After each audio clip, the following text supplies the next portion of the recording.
ਜਤੋ ਨਾਹੀ ਨੂੰ ਜੋਗ ਕੋਈ ਗੁਣਿਆਰੇ ਕੋ ਗੁਣ ਨਾਹੀ ਆਪੇ ਤਰਸ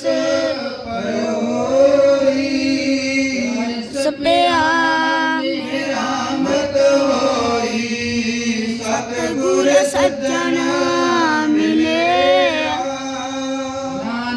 ਨਾਮ ਮਿਲੇ ਤਾਂ ਜੀਵਾ ਤਨ ਮਨ ਜੀਵੈ ਹਰਿਆ ਸਪਿਆ ਮੇਰਾ ਮਤ ਹੋਈ ਸਤਿਗੁਰ ਸੱਜਣ